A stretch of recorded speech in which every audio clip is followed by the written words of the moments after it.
evening and welcome to this episode of Biz1st in Focus here on TV1. I'm your host tonight, Shahin Jurangpathin. We're going to talk about one of the key sectors in Sri Lanka's economy, the tourism industry, its growth, if the government is doing enough to contribute and support its growth, and most importantly, if the data and statistics you and I are receiving are accurate. And to talk about this, we are joined by a research associate at the Ceylon Chamber of Commerce, Shanali De Silva. Shanali, welcome to the show. Thanks, Ryan. Shanali, let's start simple. Define tourism growth. Well, in terms of how Sri Lanka records growth, they look at tourist arrivals and then subsequently tourist earnings as well. So previously we've been calculating, rather currently we calculate growth based on the number of tourist arrivals to the country. Speaking of numbers, is the government, obviously the government has set targets for 2020, 2025, so on and so forth. Is the government doing enough, or are these programs being implemented accordingly to reach these targets? Well, it's an interesting point, Shaheen, though we haven't really understood the impact of these particular strategies and roadmaps they've set out, simply because they haven't been brought into effect. And it's been 2 months since some of these have been conceptualized and brought into sort of, or rather put into a particular strategy, so to say. But its impact and its effects can only be observed once they have been implemented. However, interestingly noted on growth, whilst authorities celebrate achievements such as 1.5 million growth in arrivals or 2 million growth in arrivals, it's interesting to note that the growth in tourist arrivals has, since 2010, following the post-war bump, has been tapering down. Define this, even in your reports that we're going to talk about in a couple of minutes. You speak about this post-war bump. Yes. Please describe to our viewers what this post-war bump exactly is. So essentially, up until 2009, we had considerably low growth owing to the safety concerns because of the civil war that was there for 30 years. However, once this ended in 2010, we noticed a significant increase in the number of tourist arrivals to the country, growing at 35% from 2010 to 2011. And this has been a significant increase compared to our previous rates of growth in terms of arrivals, of course. However, from 2010 to 2016, if we look at this growth in tourist arrivals, we've noticed that in 2016 it was as low as 14%. So from 35% in 2010-11 to 14% in 2016. Would you say it's a lack of just capitalizing on the opportunity we got? Well, some industry experts or rather players and experts as well, are of the view that this growth was difficult to sustain following 2010-11 of 35%. However, it's hard to imagine that Sri Lanka, which has received a lot of publicity in international magazines and a lot of interest from tourists as well, that we can't do better than 13 to 14%. But we can't do better? Rather, it's hard to imagine that we can't do better than that. We have to do better than that. So how is the Ceylon Chamber of Commerce, your institution, contributing or advising the government on how these numbers could be increased? Well, that's an interesting point again, and there's a lot we can do. We do have our hotels associations and industry bodies that are affiliated to the chamber. So through bringing private sector representatives, we do have intense discussions, I'd say, on how the sector can grow. Apart from this, we did, back in 2016, facilitate a roundtable discussion on tourism, where we brought together members from the tourism vision document, the creators of this document, together with experts from the Australian tourism sector, to speak to our local operators in terms of hotels and tour operators as well, to understand what their perspectives were of the industry. So the chamber essentially plays that role of facilitating these very important meetings where players, private sector players in the tourism sector, as views are being heard and that their contribution is being made when conceptualizing such a vision for the country. Shanali, now in my past few questions, I constantly ask if the government is doing enough, if the government is doing enough, but now you speak about the private sector players quite often. Now the question is, are the private sector players doing enough to increase its numbers in tourism in Sri Lanka? Well, one thing that I've understood from the interviews that I've been conducting with these players is that there is a lot happening from their end. However, effort is necessary. Each player operating on their own wouldn't be sufficient. However, if there's a consolidated effort towards creating an identity for Sri Lanka and marketing these through effective strategies, that will be the solution, is what I've heard. Now, you say the tourism sector in Sri Lanka is looking a bit sluggish. Is it the growth in arrivals, particularly? Is it because obviously clearly we are having a considerable amount of arrivals, but are these tourists who are coming to Sri Lanka spending enough, or is it because they're not spending? The reason they're not spending is because the high cost of living in Sri Lanka, the exorbitant price of like basic items like food and so on and so forth. Well, it's interesting to know that when we did look at the growth in tourist arrivals, we were also looking at growth in terms of earnings, which is a metric we can use to gauge the growth of the industry as a whole. What I did find out is that industry growth in terms of earnings have been consistently above the growth in arrivals. So we hypothesized as to whether we are attracting a higher spending tourist or if Sri Lanka is becoming a costlier destination. Interesting to note that most of the industry players we surveyed were overwhelmingly agreeing that Sri Lanka is increasingly becoming a costlier destination, particularly in terms of the cost of accommodation as well as the cost of entrance fees to attractions in Sri Lanka.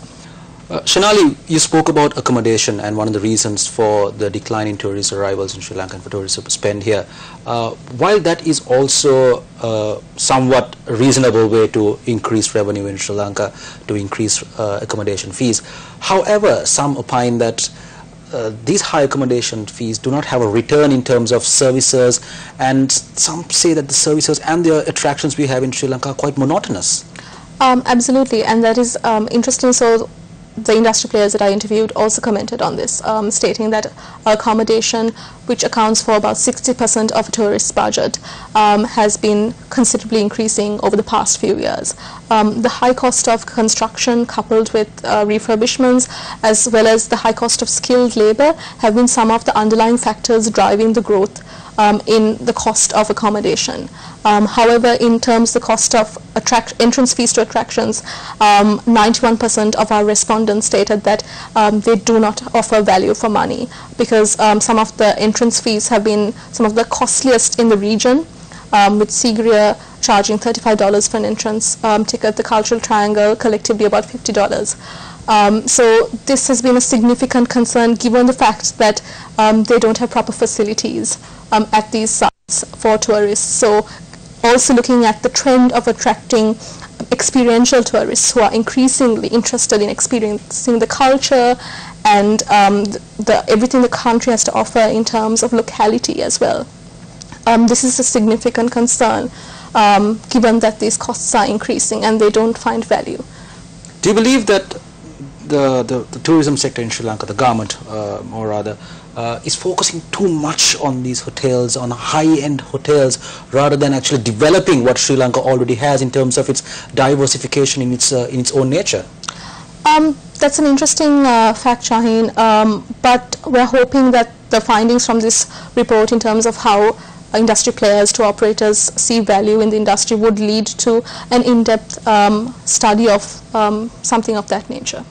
We talk about attracting the government constantly speaks about attracting the right tourists, and the Prime Minister, I think, has said that we don't want tourists rather than the tourists who spend $40 to $50 a day. They prefer tourists who spend over $100 a day, right? So, and like you said, there is no value for money, right? Mm-hmm. So how is the government exactly targeting those kind of tourists to spend so much money in Sri Lanka while having such little services as we spoke about? Well, I can't really speak for the government. However, what the tourist industry players within the tourism sector opine is that the charges for these particular accommodation, etc., increasing because of those underlying factors I mentioned.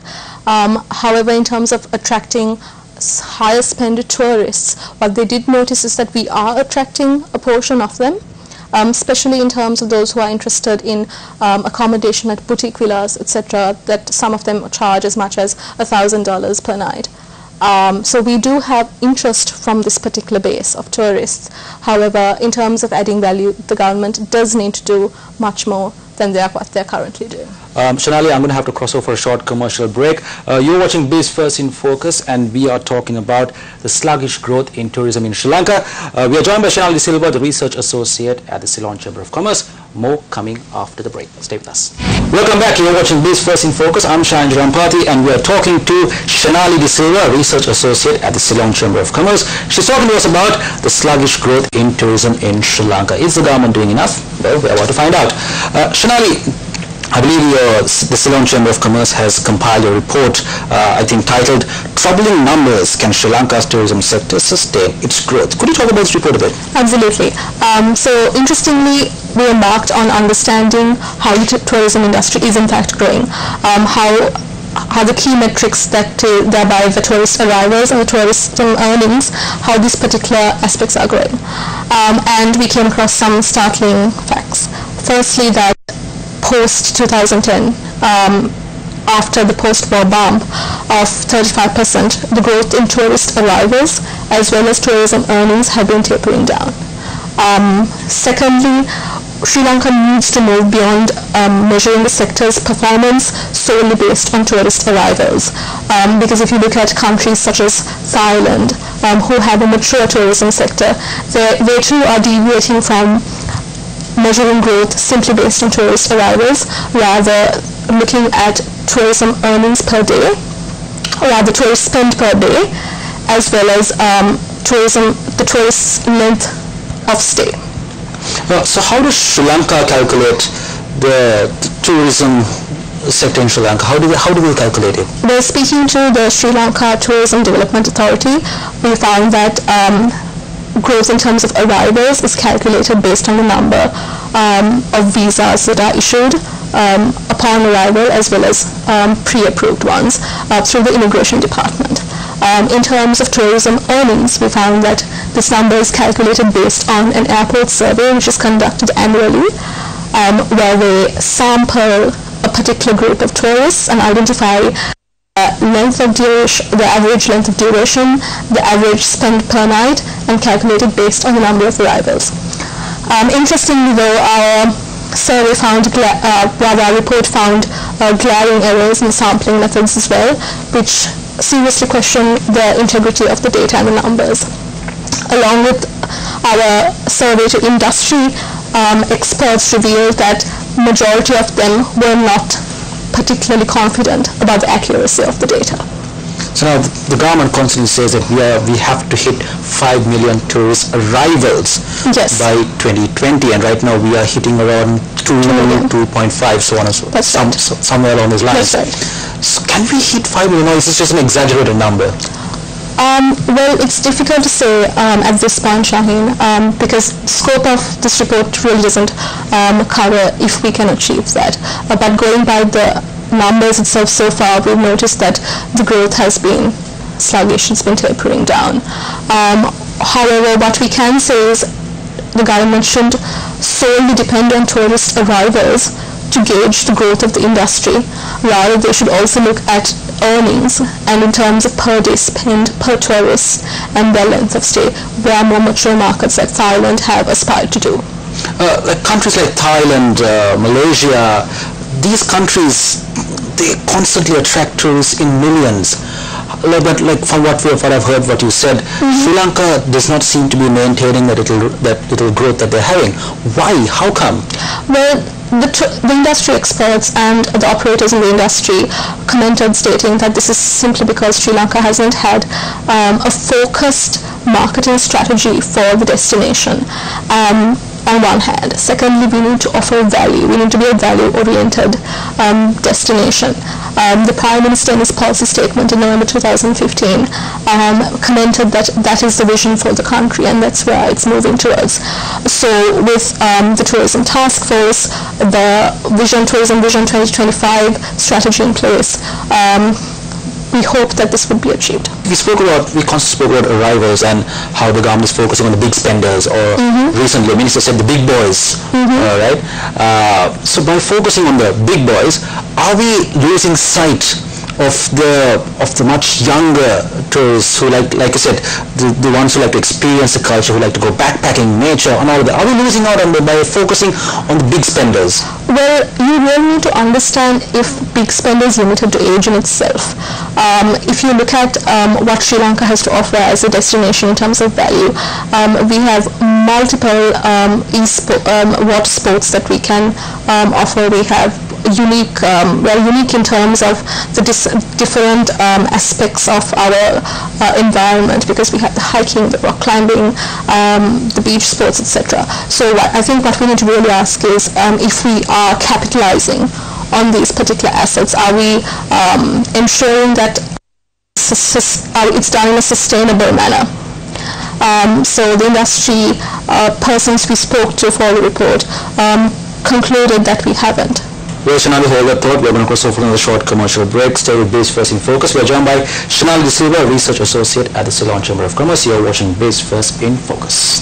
Welcome back to Biz1st in Focus. We are talking to Shanali De Silva, Research Associate at the Ceylon Chamber of Commerce. We're talking about the sluggish growth in tourism in Sri Lanka and how it is affecting it and what can be done to resolve it. Shanali, during a discussion earlier, like off camera, we were talking about entrance fees to tourist attractions in Sri Lanka, which are quite exorbitantly high. Absolutely. So, like I was saying, Shaheen, one of the aspects that we looked at when we were analyzing the cost and the high costs of Sri Lanka, the growth in earnings, and the attribution or the contribution to costs in terms of earnings, we noticed that accommodation as well as the attractions, the entrance fees to attractions have increased. So if you look at Sri Lanka, for example, to Sigiriya, the entrance fees to Sigiriya charges are $35. Polonnaru and Anuradhapura combined is about $50. And if you look at that in comparison to other world attractions for tourists, you notice that Sri Lanka is significantly higher than the others. For example, the Colosseum, Pompeii, etc. Entrance fees to those particular attractions are about $13 to $15. So you can see the disparity in terms of costs for the entrance fees to these attractions, and this has been a significant concern to the industry players themselves, given the fact that you can justify these costs if they do offer value for money. Unfortunately, what the industry players state is that they don't offer value for money. 91% of the industry players we surveyed responded saying that they don't offer value for money, that they lack basic facilities at these attractions, and that is a significant cause for concern, particularly given the fact that we're attracting an increasing number of experiential tourists, as I mentioned before. Can the government justify why these cultural locations such as Sigiriya, Polonnaru, and Anuradhapura, which we call the cultural triangle, if I'm right, why the entry fees are so high? Well, I can't really speak for the government, but what I can say is that given that Sri Lanka is a unique destination, and the fact that geographically a lot of these areas can be covered in a generally a shorter period of time, it does to a certain extent make sense. However, if you don't offer value for money at these particular attractions, rather, this is going to be a serious concern for the industry as a whole, given, like I said, that we are attracting an increasing number of experiential tourists, the number of which grew 48% year-on-year from 2016. How much a tourist spends in Sri Lanka on accommodation, on travel, so on and so forth? If you would like to use percentages, how would you do it? Sure. So in speaking to the industry players, we found that the tour operators, essentially, that accommodation accounts for about 60% of a tourist's spend or on the budget, and their spend on attractions account for about 25%. So collectively, it's about 85% of their budget, accommodation and the cost of these attractions and spending on sightseeing, etc. So those are two areas that really need to be looked at with a closer lens. This report unfortunately doesn't cover the entire gamut of how this can be addressed, this particular issue can be addressed, but however highlights the fact that these are particular concerns for industry players alike. And we're hoping this will spur further investigation into these areas. Shanali, with all the data that we have, what is the perspective of the players in the industry in terms of the tourist arrivals data and their earnings? Interestingly, Shaheen, the 37 players that we did survey were very clear on this, and the fact that they are not confident about the number of the data on tourist arrivals as well as tourism earnings. Granted that 51% of them weren't aware of how this is calculated, we find that their doubts are warranted given the fact that we looked deeper into how this is calculated in itself. Major sampling errors in terms of the sample surveyed versus the actual tourists that arrived into the country. So we find that majority of the tourists that arrived to Sri Lanka were Indian or Chinese. However, this majority of the survey respondents were German, British, or from the European region itself, which have serious implications as to the result or the tourism earnings number in itself, because it's calculated based on the average spend per day per tourist, as well as the average length of stay into the number of arrivals. So again, we see that the data can be skewed based on the sample itself. Secondly, the questionnaire in itself was very lengthy, about 37 questions for tourists departing from the country. And there's a disclaimer in the report in itself where they say that the aspired sample was not achieved due to lack of cooperation from the survey respondents in itself, given the fact that it was an extensive survey. So much like that, there are significant drawbacks to this current method of calculating industry earnings, and something that we recommend in our report, or rather recommend from our findings, is the fact that we need to consider alternative methods of calculating this growth in terms of tourism industry earnings. Would you say our method of calculation in terms of tourist arrivals is, rather than flawed, outdated? I wouldn't say outdated per se, simply because given the right sample and the right calculation methods, this can be arrived at. However, this is heavily based on estimated numbers. So again, we need to look at revising this method. We need to do further study into understanding how other countries calculate this number as well. So, if you were to draw a comparison between other countries on how they do it, of the countries that do it best, how would you do it? Well, again, that's something that's unique to each country. Well, one of the more popular methods incorporated was the tourism satellite accounting method that is endorsed by the World Tourism Council. So that's one way of going about doing it. However, we need to see if these are applicable to Sri Lanka, how feasible it is to conduct, or rather to gauge the growth of the industry based on this. That needs further study. While we're talking about services and so on and so forth, so somewhat decrease in arrivals, I suppose, of tourism in Sri Lanka, could it be attributed to the weak levels of transport or law and order or any other aspects? Has the report discovered such findings? Well, we did speak to industry players about the cost of accommodation, cost of transport, etc. And in comparison to other regions, we do find that the cost of transport in Sri Lanka has been significantly high. Again, linking back to value. So does the cost essentially reflect the value that is offered? And industry players overwhelmingly agreed that it doesn't. So improving the cost, the value offered through accommodation, improving the value offered through transport, improving the value offered through these attractions and these attractions and the sites is of paramount importance to growing Sri Lanka's tourism sector. Well, Shanali, we have to wrap up. Thank you very much for joining us. That was Shanali De Silva, a research associate at the Ceylon Chamber of Commerce. who spoke about the sluggish growth in the tourism sector, tourist arrivals in Sri Lanka. Thank you very much for watching. This has been Biz1st in Focus. I'm Shahin Jurampati. Good night and see you next week.